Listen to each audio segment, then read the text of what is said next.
Hi అండి. మన ఇంటి వంట ప్రోగ్రాంలో ఈరోజు మనం కొబ్బరన్నం అనేది ఏ విధంగా సింపుల్గా చేసుకోవాలో తెలుసుకుందాము. ముందుగా మనకి కావాల్సినటువంటి పదార్థాలు మొదటిగా ఫస్ట్ దీనికి మనకి ప్రిఫరెన్స్ ఎక్కువ ఉంటుంది కాబట్టి కొబ్బరన్నానికి మనకి మెయిన్గా కొబ్బరికాయ అనేది తీసుకుంటున్నాను. ఒక కొబ్బరికాయ తీసుకుంటున్నాను, ఒక ఉల్లిపాయ, 4 చిల్లీస్, అదేవిధంగా దాల్చిన చెక్క, ఊరి మేతి అండ్ కరివేపాకు, ఆజీరా, యాలకులు.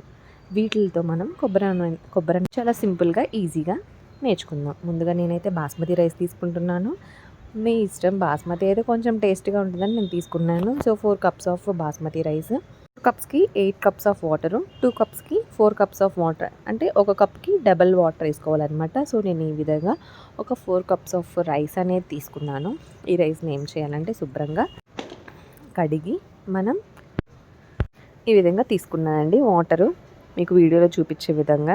సో కప్పుకి 2 కప్స్ అని దాన్ని శుభ్రంగా కడిగేసుకొని ఇలా పక్కన పెట్టుకున్నామండి. ఈ విధంగా నానబెట్టుకోవాలి. సో తొందరగా ఉడుకుద్ది కాబట్టి నానబెట్టుకుని, అదేవిధంగా కొబ్బరికాయని ఇలా చిన్న చిన్న పీసెస్గా కట్ చేసుకున్నాం.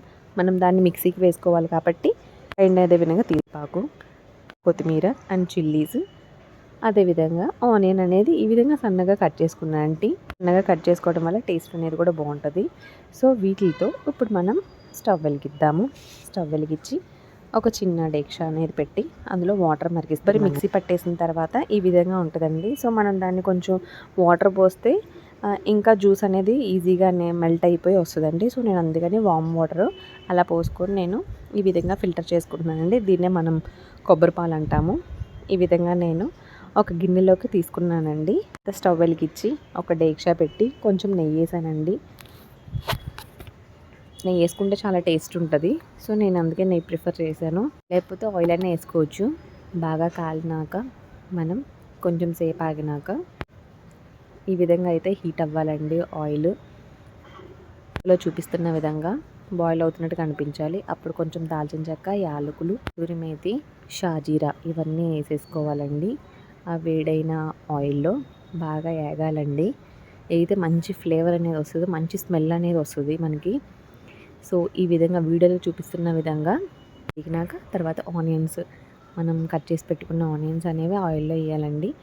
ఈ 3 మిక్స్ చేయాలి. అదేవిధంగా నేను చిల్లీస్ కూడా వేసేసాను. అన్నీ కలిపి కరివేపాకు వేసేసాను. వీడియోలో చూపిస్తున్న విధంగా మనం దాన్ని ఈ విధంగా లో ఫ్లేమ్లో పెట్టుకోవాలండి, హై ఫ్లేమ్లో వద్దు. సో ఈ విధంగా వీడియోలో చూపిస్తున్న విధంగా తిప్పుకోవాలి. తిప్పినాక ఇంకా బాగా వేగాలి కాబట్టి మూత పెట్టుకున్నాము. మూత పెట్టుకుని ఒక 5 మినిట్స్ తర్వాత ఓపెన్ చేసి చూసినాక ఈ విధంగా ఉంటుందండి. ఇలా ఉడికిపోవాలి. అప్పుడు పాలన్నీ తీసుకున్నాను. సో ఇందాక వీడియోలో ఇక్కడ చెప్పాను కదండి, ఒక కప్పుకి 2 గ్లాసెస్, 4 కప్స్కి 8 గ్లాసెస్ అని. ఈ విధంగా నాకు డబల్ అండి. సో 4 కప్స్ కాబట్టి నేను 4 కప్స్ ఆఫ్ గ్లాస్తో తీసుకున్నానండి. సో డబల్ అయింది కాబట్టి ఇలా బాయిల్ అయిపోవాలండి. మూత పెట్టేసుకున్న తర్వాత ఈ విధంగా బాయిల్ అవ్వాలి. బాయిల్ అయిన తర్వాత గరిటతో కొంచెం అటు ఇటు మిక్స్ అయ్యేటట్టు తిప్పుకోవాలండి. తిప్పుకున్న తర్వాత నానబెట్టుకున్న బాస్మతి రైస్ అనేది ఆ బాయిల్ అవుతున్న దాంట్లో వేయాలండి. స్లోగా వేసుకోవాలి, ఒకేసారి వేయకూడదు, కొంచెం కొంచెం వేయాలండి. ఎందుకంటే బాయిల్ అవుతున్నాయి కాబట్టి వాటర్. ఈ విధంగా వేసేసుకొని ఉంచుకోవాలండి. గరిటతో కొంచెం అటు ఇటు అంత లెవెల్లోకి వచ్చేటట్టు తిప్పుకోవాలండి. తిప్పేసినాక మూత పెట్టి ఒక 15 మినిట్స్ ఉంచినాక ఒకసారి ఓపెన్ చేసి చూడాలండి. రైస్ అయితే ఈ విధంగా బాయిల్ అవుతుంది. సో ఒక్కసారి 2 సార్లు అలాగా గరిటతో కొంచెం అలా తిప్పుకోవాలండి. ఒక 15 మినిట్స్ తర్వాత ఈ విధంగా ఇంకా వాటర్ అయితే ఉన్నాయి. సో ఇంకా ఉడకాలి కాబట్టి లో ఫ్లేమ్లోనే మూత పెట్టేసి ఒక 5 మినిట్స్ ఉంటే ఆ వాటర్ అన్నీ ఇంకిపోతాయండి. 5 మినిట్స్ అయిపోయిన తర్వాత మనం ఓపెన్ చేసుకోవాలి. ఓపెన్ చేసేసుకొని ఈ విధంగా కుక్ అయిపోయిందండి. సో మనం ఉప్పు వేసే పని లేదండి.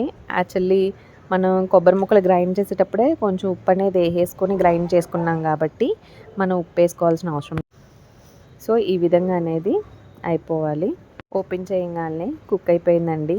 వేడివేడి కొబ్బరన్నం ఎంతో టేస్టీగా మంచి స్మెల్ అయితే వస్తుందండి. మీరు ట్రై చేయండి. దీన్ని చికెన్లోకైనా, మటన్లోకైనా, గోంగూరలోకైనా బాగుంటుందండి.